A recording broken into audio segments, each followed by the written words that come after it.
Hello students, आज हम आपके लिए वो वर्ड लेकर आए हैं जो कि हम सबसे ज़्यादा यूज़ में लेते हैं और कहीं भी अपनी मन मर्जी से यूज़ कर लेते हैं। वो है प्लीज़, जिसको हम बोलते हैं कृपया, जिसको हम जनरली रिक्वेस्ट के यूज़ में काम में लेते हैं। और जब बात इंग्लिश की आती है और अगर आपको सही इंग्लिश के यूज की आती है तो फिर प्लीज को हम कहीं भी यूज ऐसे नहीं कर सकते कि कहीं भी बोल दिया, जैसे हम please come here, go there, please कुछ भी नहीं। इसका भी रूल है। आइए देखते हैं क्या है, आप सही इंग्लिश लिख पाएंगे, सही इंग्लिश बोल पाएंगे। आइए देखते हैं। और आपकी कहीं पर मजाक नहीं बनाई जाएगी, क्योंकि जो जानकार है उसे पता है कि प्लीज को कैसे यूज करना है।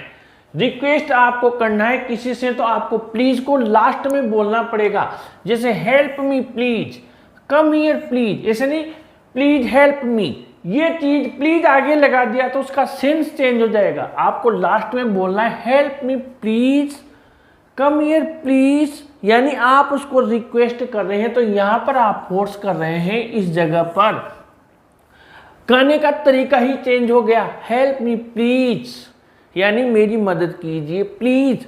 बात वही है लेकिन कहने का तरीका चेंज हो गया। ये हो गया रिक्वेस्ट, प्रार्थना वाला।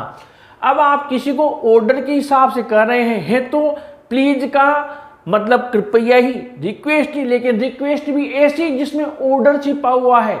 जैसे आप थोड़े दुखी हैं और आप उसको डांट कर भगा भी नहीं सकते हैं किसी को भी, और आप चाहते भी हैं कि चला जाए, तो फिर आप कहेंगे please leave me alone, please leave me alone. अब लीव मी अलोन प्लीज कहेंगे तो हम रिक्वेस्ट पे चले गए, लेकिन प्लीज लीव मी अलोन हमने कहा, प्लीज आगे लगा दिया, इसका मतलब है इसमें ऑर्डर आ गया थोड़ा एक तरीके से, उस पर हमने उसको फोर्स किया कि भैया तू चला जा, ठीक है।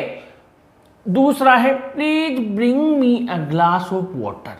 अब हमसे बड़ा है या फिर हम उसको रिक्वेस्ट में भी करना चाहते हैं, हमारी मनसा ये है कि ये पानी लाकर हमें पिला दे, तो आप और उसको ये भी जताना चाहते हैं कि आप उसको रिक्वेस्ट कर रहे हैं जबकि उसमें ऑर्डर छिपा हुआ है, तो आपने बोला please bring me a glass of water. ये लाना ही है उसे, लेकिन आप उसको ये शो कर रहे हैं कि आप उसको रिक्वेस्ट कर रहे हैं जबकि इसमें क्या है, ऑर्डर छिपा हुआ है। यानी आगे जब आप प्लीज लगाते हैं तो इसका मतलब इसमें ऑर्डर होता है।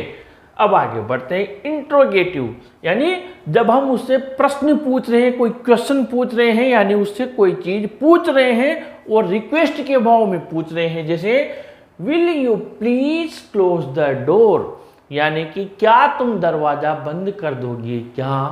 प्लीज यानी रिक्वेस्ट भी है और प्रश्न भी पूछ रहे हैं, भाई तो भैया जा रहा है तो डोर को क्लोज कर जा।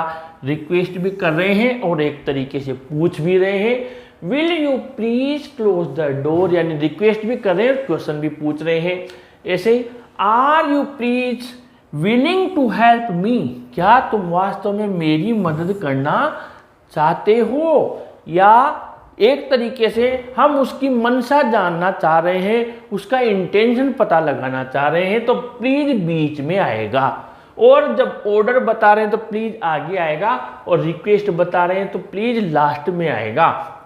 ऐसे ही एग्जाम्पल्स हम आप लोगों के लिए कंटिन्यू लाते रहेंगे। ऐसे ही वर्ड्स जो हम जनरल यूज में लेते हैं आप लोगों के लिए बराबर लाते रहेंगे ताकि इंग्लिश का इम्प्रूव आपका हो सके।